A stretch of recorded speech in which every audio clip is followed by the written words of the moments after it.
यदि आप ब्रह्मचर्य नहीं हैं तो आप में स्वाभाविक ये कमियां जागृत होंगी जो अध्यात्म में चलने ही नहीं देंगी। ब्रह्मचर्यहीन के लक्षण, जिन्होंने ब्रह्मचर्य का नाश किया है, अपने आप जांच लेना। उसके अंदर बार बार काम पीड़ा जागृत होगी, उसका विचार कामाशक्त होगा, पहला लक्षण। बस उसकी बार बार वृत्ति काम की आएगी, बार बार पीड़ा हृदय में काम भोग की प्रेरणा देगी। वो इतना असमर्थ होने लगता है कि आंख मिला के बात करने की भी हिम्मत नहीं रह जाती उसमें। हर समय उसके अंदर एक हीनता सी छा जाती है। वो बहुत चालाकी से अपने को छुपाना चाहता है, झूठ बोलता है, थोड़ी ऐंठन भी दिखाना चाहता है कि मैं कुछ हूं, पर अंदर से खोखला हो जाता है। ये दुर्गुण उसके अंदर जागृत होते हैं जो ब्रह्मचर्य का नाश करता है। उसके चेहरे में प्रसन्नता कभी झलक ही नहीं सकती, दुखी व उदास, जो ब्रह्मचर्य का नाश करता है। देखने से इस बदसूरत नजर आने लगेगा, चाहे जितना गोरा हो, चाहे जितना ऊपर से चिकनाहट लगाए हो, लेकिन उसके कपोल और नेत्र बदसूरत होंगे। चिकनाहट से मतलब नहीं है, एक आकर्षण होता है भागवतिक, वो उसमें नहीं होगा। स्वभाव बड़ा ही रुक्ष होगा, कड़ुआ होगा, बहुत ही हल्के स्वभाव का आदमी होगा। विश्वसनीय तो हो ही नहीं सकता, कामी पुरुष विश्वसनीय नहीं होता। वो कभी भी बदल सकता है, उसमें क्षमता नहीं है एक बात पर टिके रहने की। वो कसम खाए तो भी बहुत शीघ्र अपनी कसम तोड़ देगा। स्वभाव में कभी उसकी प्रसन्नता नहीं होगी, स्वभाव उसका चिड़चिड़ा बन जाएगा। रूखा होने के कारण नाक में गुस्सा रखी रहेगी, जरा सी बात में वो बहुत क्रोधित हो जाना, अपनी खोपड़ी फोड़ने लगना, दूसरों की फोड़ने लगना, अपने थप्पड़ मारने, मतलब एक जैसे कोई विक्षिप्त आदमी, पागल आदमी, ऐसी उसकी चेष्टाओं ने चीख चीख के बोलना, माथा पटकने लगना, ये लक्षण है ब्रह्मचर्य का नाश करने वाले के। वो जीता तो है पर मुर्दे की तरह निस्तेज, उसमें उत्साह, उसमें शूरवीरता, ये सब क्षीण होने लगती है। शूरवीरता काम क्रोधादि को सहन करना है। उसके कपोल में हल्के हल्के से सांवले दाग प्रकट होने लगते हैं, एक झुर्री सी पड़ने लगती है। ये वीरनाश का लक्षण है। आंखें धस जाती हैं और उसकी हड्डियां कमजोर होने लगती हैं, बाल पकने लगते हैं, झड़ने लगते हैं। वीर भगवान के द्वारा दी हुई वो शक्ति है जिससे भगवत प्राप्ति में बहुत सहयोग होता है। ये जानबूझकर ऐसी क्रिया करते हैं जिससे वीरपात हो। रोग न रहते हुए भी इनको बहुत सी पीड़ाएं स्वाभाविक प्रारंभ हो जाती हैं। जर्जर, दुर्बल, भागवतिक कामों में निरुत्साह, भजन करना, परिक्रमा करना, समय से उठना, समय, ये सब उत्साहहीन होते हैं। थोड़ा भी परिश्रम या मेहनत करने पर हांफने लगना, थक जाना, दैनिक दिनचर्या बिल्कुल ठीक ना होना, चित्त में बहुत सी कुचिंताएं बढ़ जाना, थोड़े से डर की बात आते ही हृदय में ऐसी धड़कन होने लगना, भयभीत होने जाना, थोड़ा सा दुख एक पहाड़ जैसा लगना, थोड़ा सा भय ऐसा लगना कि अब क्या होगा, घबराहट पैदा हो जाना, बार बार भूख लगना, पर वो भूख पचाने वाली नहीं होती, वीर नाश करने वाले को बार बार खाने की इच्छा होती है क्योंकि उसका लीवर खराब हो रहा है। ये अच्छा लक्षण नहीं बार बार भूख लगना कि बहुत बढ़िया लीवर काम कर रहा है, नहीं, अंदर कब्ज बन रही है, लीवर डाउन हो रहा है और आपको बार बार भूख ले रही। ये झूठ में फंसाया जा रहा है, ये झूठी भूख है जो तुम्हारा रोगों का घर बनेगी। उसकी जठराग्नि मंद पड़ जाती है, भोजन ठीक से पचता नहीं, मलबद्धता हो जाती, कब्जियत हो जाती है, परिणाम में बवासीर आदि कई तरह के रोग प्रकट हो जाते हैं। या तो नींद नहीं आने लगेगी या फिर ऐसी आएगी कि घंटों मतलब 8-10 घंटे सोए फिर भी उठे फिर भी आलस्य प्रमाद ये बना रहेगा।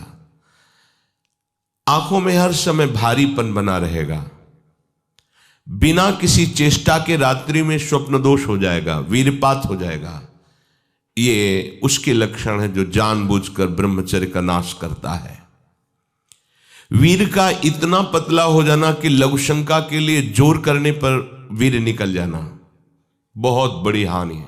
नए नए बच्चों में जब उनसे प्रश्न करते हैं कि आपके दर्शन से ऐसा महसूस होता है आप कोई गलत चेष्टा करते हैं, तो वो कहते हैं अब नहीं करता, लेकिन पहले जब आपसे मिला नहीं था तब होती थी, लेकिन लक्षण तो अब भी प्रकट हो रहे हैं। तो कहते वो स्वाभाविक वीरपात हो जाता है, स्वप्न दोष में भी और लघु शंका में भी। इसका कारण है आपने बहुत ही गलत आचरण किए हैं। ये जो हस्त मैथुन आदि क्रियाएं हैं इनके द्वारा पूरा का पूरा आपका जीवन नष्ट हो जाता है। इसे खिलवाड़ मत समझो। चाहे गृहस्थी में भी जाना हो तो खिलवाड़ मत करो। आप गृहस्थी लायक नहीं रह जाएंगे।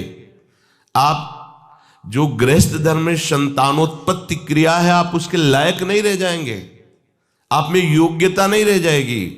इसलिए सावधान। परमार्थ में चलना है तो अत्यंत आवश्यकता ही है ब्रह्मचर्य की, पर गृहस्थ में चलने के लिए भी ब्रह्मचर्य की आवश्यकता है। जहां वो पेशाब करने के लिए जोर लगाते हैं तो वीर स्खलित होने लगता है थोड़ी थोड़ी मात्रा में। यह हस्त मैथुन करने वालों का प्रधान चिन्ह है। इसका परिणाम यहां तक हो सकता है कि पुरुषत्व का नाश होकर नपुंसकता आ सकती है।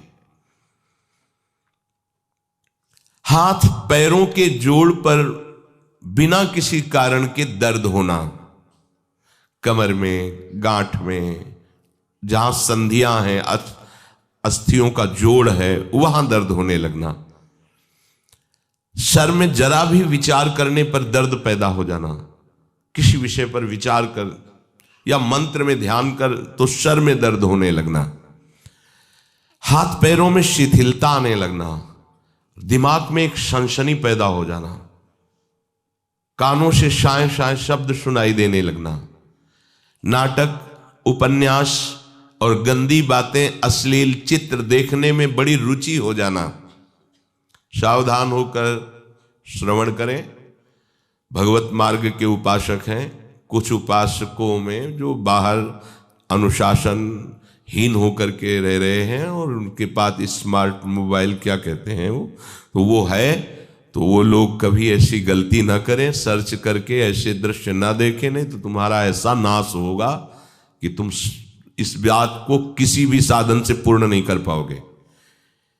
एक बार मछली की क्रीड़ा देखने पर शौभरी जैसे महात्मा कामासक्त हो जाते हैं। एक बार वैश्या के साथ ऐसा कृत्य देख करके अजामिल जैसा संयमी ब्राह्मण भ्रष्ट वैश्यागामी बन सकता है। और आप देश विदेश की ऐसी गंदी फिल्में, गंदी बातें देखकर आप अपने को संयमी रख सकते हैं?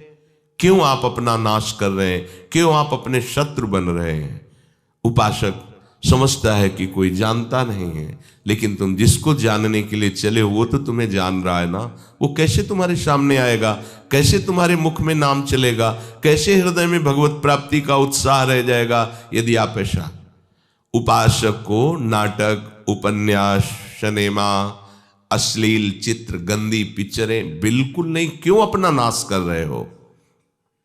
पर उसको रुचि हो जाएगी, जो व्यभिचारी प्रवृत्ति से युक्त है उसको ये अच्छा लगेगा। बार बार पेशाब होने की इच्छा होना, पेट में ऐसा लगना जैसे बहुत गर्मी पैदा हो गई है, और प्रमेह आदि उग्र रोगों का प्रादुर्भाव हो जाना, ये ब्रह्मचर्य नाश का लक्षण है।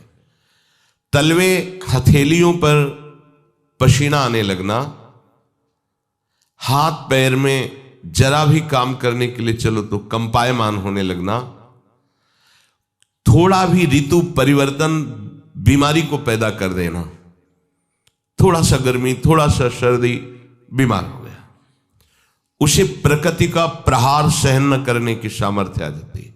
वो प्रकृति का प्रहार सहन नहीं कर सकता, ऐसी स्थिति हो जाती है। चेहरे पर मुहासे प्रकट हो जाना, कभी कभी अचानक खड़े होने पर आंखों के सामने अंधेरा छा जाना, अधिक वीरपात होने पर मूर्छा भी आ जाना, स्मरण शक्ति का ह्रास हो जाना, बहुत बार प्रयास करो फिर भी याद नहीं होगा। और ब्रह्मचर्य सही है तो एक बार बोल दीजिए, 100 वर्ष बाद सुन लेना, वो अपने आप स्थापित हो जाएगा। ज्यादा पढ़ना लिखना नहीं पड़ता, एक बार बोलिए, वो 100 वर्ष बाद पूछ लीजिए, 100 वर्ष बाद उसकी स्मृति वैसे ही बनी रहेगी यदि वो ब्रह्मचारी है। चित्त का अत्यंत चंचल हो जाना, चित्त में बिल्कुल बल ना होना कि हम विषय से हटा के प्रभु में लगा सके, ऐसी सामर्थ्य नहीं, दुर्बल हो जाना, बार बार प्रतिज्ञा करना पर उसका निर्वाह न कर पाना, आज से मैं ऐसा नहीं करूंगा, 1 2 3 फिर गिर गया, वहीं गिर गया। हर कार्य बीच में छोड़ देना, किसी भी कार्य को सांगोपांग न करना, ये वीर्य पात करने वाले के लक्षण है। दिमाग में भयानक गर्मी रहना, नेत्रों में जलन उत्पन्न हो जाना, वह बिना किसी कारण के नेत्रों से पानी बहना, बहुत कम गलती में भारी गुस्सा आ जाना, बहुत कम लाभ में फूल जाना, अहंकार आ जाना, कम लाभ में भी कोई लाभ नहीं, छोटी मोटी वस्तुओं के प्राप्त होने पर अहंकार आ जाना, माथा, कमर, मेरुदंड, छाती, इनमें बराबर दर्द बढ़ते जाना, बड़ी हालत खराब हो जाती है। ऐसे दर्शन हुए ऐसे जनों के, आंखों से दिखता नहीं, 28 वर्ष के होंगे वो लगभग, वैराग्य इस कोटिका की आप सोच भी नहीं सकते, बाहरी बस लंगोटी अचला और फुटपाथ में पड़े रहना। और पूर्व विद्यार्थी जीवन में विद्यार्थियों के साथ हस्त मैथुन करने का अभ्यास वो इतना दृढ़ हो गया था कि 10-10, 15-15 बार एक दिन में स्वाभाविक ऐसे, तो उनकी हालत ये थी कि आंखों से दिखना बंद हो गया था, खड़े होने की सामर्थ्य नहीं। तो हितधाम में एकांत में मिलकर कहा था कि आपका जो ब्रह्मचर्य का प्रवचन सुना और हमें तो ऐसा लगा कि शायद आप उपाय बता सकते हो। तो हम कहा हमारे पास कोई, हम आयुर्वेदाचार्य है नहीं, और दूसरी बात है कि ये चीज आपके हाथ में है, अगर आप नहीं रोकते हैं तो आपको ऐसी दशा में पहुंचा देगा ये क्रिया कि आप किसी काबिल नहीं रह जाएंगे। रीढ़ की हड्डी कमजोर हो जाती है और उसमें सीधे बैठने की सामर्थ्य खत्म हो जाती है, वो झुकाव ऐसे, वो झुक करके ही ऐसे बैठना।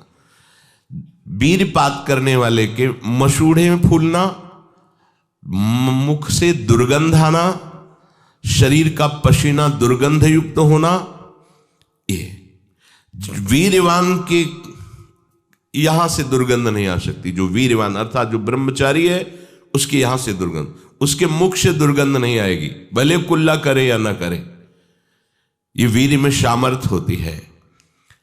नाक के साइड में यहां कालिमा आ जाना, फिर वो कालिमा धीरे धीरे कपोलों में बढ़ते जाना, ये वीर नाश का लक्षण है। वीर्य नाश से उदर लंबा होना, पेट बढ़ना शुरू हो जाता है, आंतें बढ़ना शुरू हो जाती है, उसकी वाणी में मृदुता नष्ट हो जाती है, कर्कशता रुक्षता आ जाती है, उसका स्वभाव अप्रिय बन जाता है, छाती की हड्डियां दिखने लगती हैं, वो ना तो लोक में ना परलोक में किसी भी कार्य में उत्साह करने लायक नहीं रह जाता।